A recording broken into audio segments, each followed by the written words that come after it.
Welcome to the show. This is The Adults Are Talking. And today we're talking about something spooky. Ooh. Halloween. Oh. Scary. It is the season. Oh, I thought it was just pumpkin spice season. That too. Yeah. I love all things pumpkin spice. You do? You're a big fan of that? Yeah, remember at our wedding, I wanted, it wasn't pumpkin spice, but it was a spice It cake. was allspice. Allspice, yeah. I like those spicy things. Yeah, you like carrot cake and you love pumpkin pie and pumpkin cake. Yeah. So on this week's podcast, we are posing the question that has been posed before, but we're going to tackle it this time. And that is, should we as Jews and Christians be celebrating Halloween? Good question. This is not meant to be a judgment podcast, casting judgment. No. This podcast this episode is merely for discussion, for us to think about the things that we are doing. Something to ponder. And question our motives and to seek out our heart and motives of our heart so that we can better understand what it is that we're doing and if it benefits us as believers. So this is not a judgment episode. No. So with that being said, let the judgment begin. Yeah. Court is now in session. Now, you grew up celebrating Halloween, right? Yes. Tell us about it. Well, Was it fun? Yes, because my brother, I was into the candy. I think my brother was too, although he doesn't have as big of a sweet tooth as me, but we loved the dress up part of it. We weren't so into like all this. Both of us don't like scary movies. We don't like that. We're not into like violent stuff. I still can't stand horror. I'll only watch it if it gets really good reviews. I just don't like to be scared. That's my thing. I don't like surprises. I don't like jump scares. I hate that. But I love dressing up. Yeah, I think that's an appeal for a lot of people is the idea of dressing up, going out. There is a community feel to it where you're going to neighbors' houses with friends and family and getting candy. We're all dressing up. So I can see how that's appealing. Very appealing. I grew up, we were not allowed to celebrate Halloween, and we did not go out and do that. The church we were going to at the time would have, or the homeschool group, they would have a harvest party around that time and it was based on the season's harvest.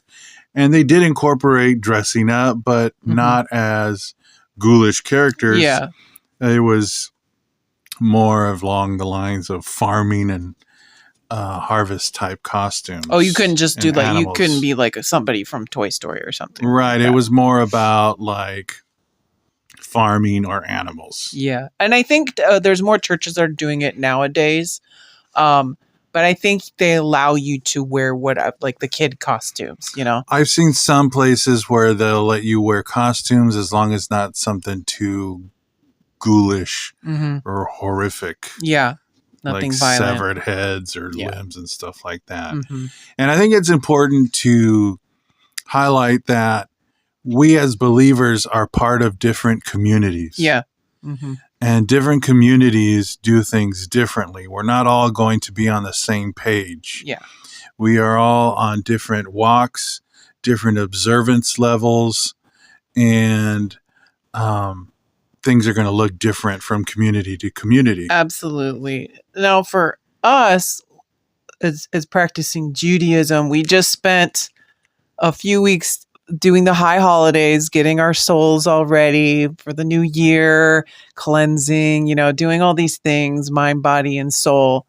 And then to all of a sudden invite demons and, celebrate demons and all that stuff. Witchcraft. And all that. It just seems to me it's nonsensical. It's like, I know it's pretend and all that stuff, but it's just not for me and our family. So that's why we don't participate. And our son has never been a part of it. So it's no big deal to him because when he was a little kid, we let him dress up all the time. He would wear like Spider-Man costumes to the playground and stuff. And we didn't care. We didn't like that you could only just one day you wear a costume. We let him do whenever he wanted to.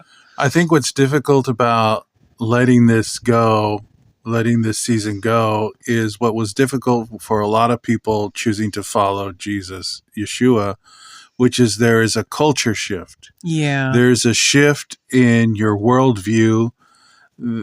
He asked of you to shift the way you lived. He was asking you to let go of your old ways and embrace the new life based on the Bible. Yeah.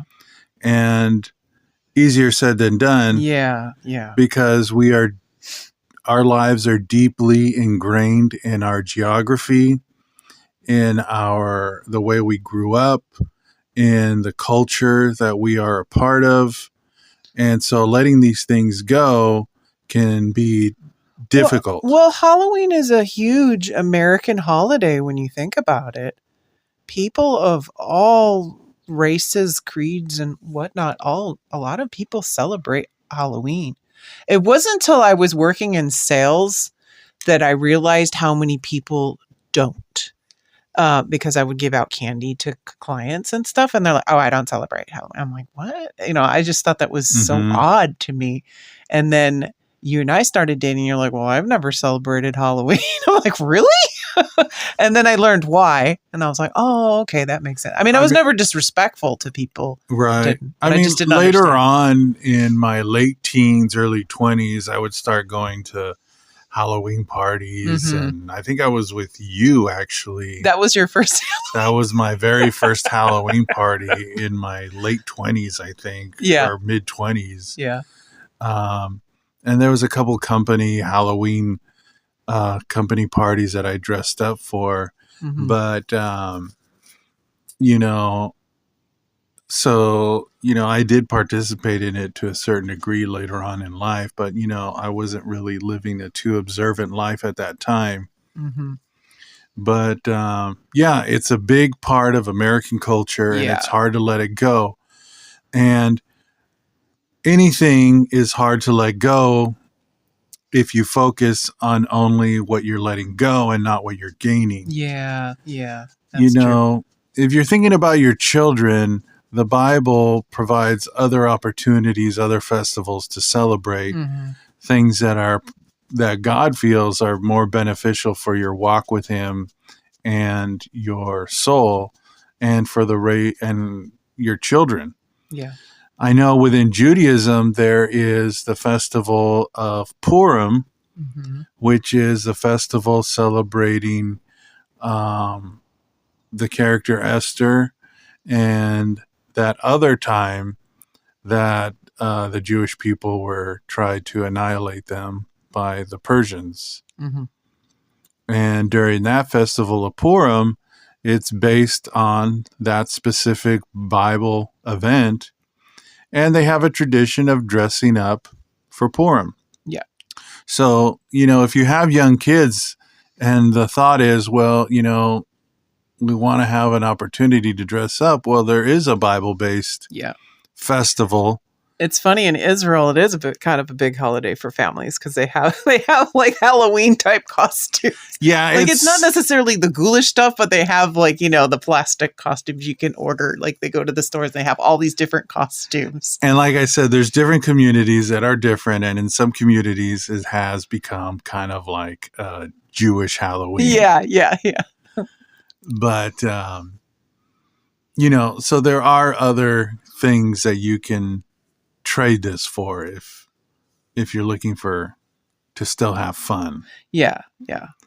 And that's the challenging thing, I think, is if you're into this, you like it because it's fun. Yeah. Yeah. And it is hard to walk away from something fun that your family does. Mm-hmm. But I think for some family, like we had some relatives that they didn't trust the neighborhoods to go around and collect candy. They weren't like observant or anything. They were like kind of Christian light. But they found in their neighborhood a church that was doing the Harvest Fest, and they just started going to that every year because they're like, it's safe. Like they have treats for the kids, and we don't have to sit there and look for razors. Like when I was a kid, we had to get all our candy and then dump it out on the floor and go through and make sure we didn't find razors and stuff like suspect things in our and that was a thing. And they used to have places where you could take it to the mall and have it go through a metal detector and stuff. It's a lot of work, you know? And I know that there's some people that probably say, well, what's the big deal? Yeah. Yeah. Who's this hurting? Mm-hmm. How is this hurting my walk? You know, what's the big deal to be a part of this? I don't see how Jesus is going to care if I carve a pumpkin or not. You know, so, and I think that approach to life and the Bible is so dangerous. Mm. You know, I don't think this really matters. I don't see how this is really a big deal. Mm-hmm. I don't see how Jesus would really care or God would really care that I would be doing this. Mm-hmm. And it is just a deception. It's part of the deception. Yeah. It's really not a big deal. Mm-hmm. He's not really going to care. That's the thing is if you do a deep dive, and now since we have AI, it's easy to do. You can do a deep dive on the origins of Halloween, and it's pretty frightening. Well, I don't do it for those reasons. Yeah. I just do it for the fun. What's the harm? Well, you know, there is that story of Korach in the Bible Mm-hmm. where he challenges Moses, Mm-hmm. Moses' authority, Yeah. and they rebel against Moses, and then God comes in and says, get away from these people or you might get Mm-hmm. caught up with them. Yeah. And the ground opens up and swallows Korach and his rebellion. Mm-hmm. And but beforehand, God says, get away from these people or else you might get swept up with it too. Mm-hmm. And that's a big lesson from the Bible is that, okay, maybe you don't do these things for those reasons. You know, you just do it for the fun. But you're out there in the same environment, partaking of the same traditions as people who do.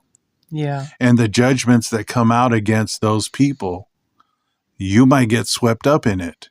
Mm-hmm. Yeah. And those same harmful effects, maybe you carve a pumpkin because it's just fun, not because it's part of some ancient witchcraft tradition. But the effects of that on your soul are still being felt. Mm. And that's why God is always pointing to these different festivals and different instructions in the Bible is because they are turning our attention to spiritual things. Yeah. Trying to make us aware of spiritual things. Mm-hmm. Because that's where the damage is being done. That's where the damage is being felt. Yeah, and with what's going on with our country right now with all the spiritual warfare, you know, we just got through the whole Charlie Kirk stuff, and there's still stuff going on. I mean, it's really waking people. That was just kind of like a major event. It's a little eye-opening, and you don't want to invite dark spirits into your realm if you don't have to. Mm-hmm. You know, and so that's my major concern with it. I mean, I haven't been practicing Halloween for a long time. Now, that doesn't mean that I don't every once in a while watch a horror movie. I just don't participate in celebrating the holiday itself, you know? You know, we can look at this like a diet or trying to maintain a healthy lifestyle. Yeah. Okay, so you have a cheat meal, you know? Maybe that cheat meal stays once a week. Maybe it doesn't. Maybe you say, well, maybe just for breakfast every day I'll do this. Yeah. well, what's the big deal? I'll just have a little bit more at lunch. Or, I'm only doing this every other week. Mhm. That idea of thinking slowly allows this seed that's been planted Mhm. to grow. Yeah. And before you know it, you're full on into it, or your child is full on into it, or they get caught up with someone who is, and they're doing really bad stuff. And, you know, you realize, and it's too late to do anything. Yeah. So what is your advice for, because there might be someone listening, somebody like because I hear this because we homeschool and I hear this all the time on homeschool forums. It's mainly to people that are religious. They're like, so we've decided to maybe not do Halloween this year. So what do you guys do instead? Like, what do you do on the night? Like, because like we don't want our kid to feel like they're left out. What can we do that instead? Well, I think what we're talking about here ultimately is a lifestyle change. And Oh. how do you tackle any lifestyle change? You have to do it, at least from what I was taught, you have to do it a little bit at a time. Mm. Do a little bit at a time so you make sure you do these little steps. Mm-hmm. And if you keep doing these little steps, eventually you're making big changes. Yeah. But I think you just have to take it a little bit at a time. It's Mhm. hard to just make a full 180. Yeah. Yeah. But if you're deep into it and you feel that you need to, then, with anything, ask the Lord for help and do that full 180. Otherwise, you still ask the Lord for help, but you still continue to make these little changes. Mm-hmm. And, everyone decides what these little changes are going to be. But for me, who grew up this way, it's a little different because I'm already kind of not used to it. Yeah. It's foreign to you to do something like that. Although it has been tempting, I did grow up wanting to do that as a child. Mm-hmm. We weren't really as observant and didn't know so much about Judaism. So we didn't really get into Purim that much. But, you know, But if you don't celebrate it, you can't really relate to it too much. but some things you have to do even though they're not fun. Yeah. Yeah. Life can't be just about having fun. There are times that you're going to go without. There are times that you're not going to include yourself with everyone else. Mm-hmm. And that's kind of the whole point. Yeah. Yeah. That's true. I mean, if you're a religious person, you're supposed to be set apart, and that's part of the set apart being holy is, We're not supposed, God specifically sets up the Bible and his instructions to not do things the way the world does. Yeah. We're not supposed to look the way the world does. We're not supposed to eat what the world does. We don't even tell time according to the same calendar that the world does. Yeah. God is trying to institute his way and have it be contrasted with the way the world does it, Mm-hmm. so that we can see the difference. And if I could share, because I, did love Halloween when I was a kid. Please do. So when we were making the transition to deciding as a family, I our son has never related to Halloween because he's never celebrated it, so it was never a big deal for him. But for me, it was a bit of a change. So what we did instead was like, you were like, well, we can still make it a fun night. Let's make it a new movie night. There's so many movies to watch. What fun movie do you want to watch? Or do you want to, let's watch a movie, pop some popcorn, get some pizza or make pizza, and you make it a fun family night at home with the lights all off because, you don't want people coming to the door. So you just, make it fun in other ways or maybe not fun, but something else, do something else. Right. And that will, how much you're affected will be decided by how much you're connected into the secular world. Yeah. How much are you connected into the way the world is living. And so if you are in an environment, a Bible-based environment, this isn't going to be such a big deal. Yeah. But if you're deep into the ways of the world, then, this is going to be kind of a wake-up call, because, those two things don't mix. Yeah. The path to follow God and the path of the world, they don't mix. And so, like I said, this is not a judgment podcast. This is a podcast to bring awareness to an area of our lives, a season that we should be asking, how deeply connected should we be a part of this, and should we be connected to it at all?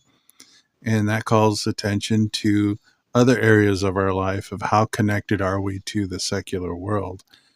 There is a secular thing in this season that's amazing, and that is the McDonald's pumpkin pie. Those hand pies are so good. Oh, they have the hand pies? Yeah. McDonald's does? Yeah. That's just the season, Yeah. I mean, but yeah, I can't wait to get one. It's about making a shift. Yeah. This is still a wonderful season. This is. This is the season of Sukkot, a season of thanking God for the harvest. Yeah. There's plenty to celebrate in that, in Bible-based festivals, the festivals that we are commanded to celebrate. Yeah. So this is still a fun season. It's sweater weather season. Yes. It's a time where you can wear layers. Yeah. Unless you're in... It's a change of sports season too. Yeah. We're finishing up baseball right now. I just don't want to talk about it because I'm a little upset about the Tigers, but that's okay for another day. Yeah. So let us know in the comments. What do you think? Are you going to be celebrating? Have you recently made the switch? Let us know. Don't forget to like and subscribe, and thanks for listening.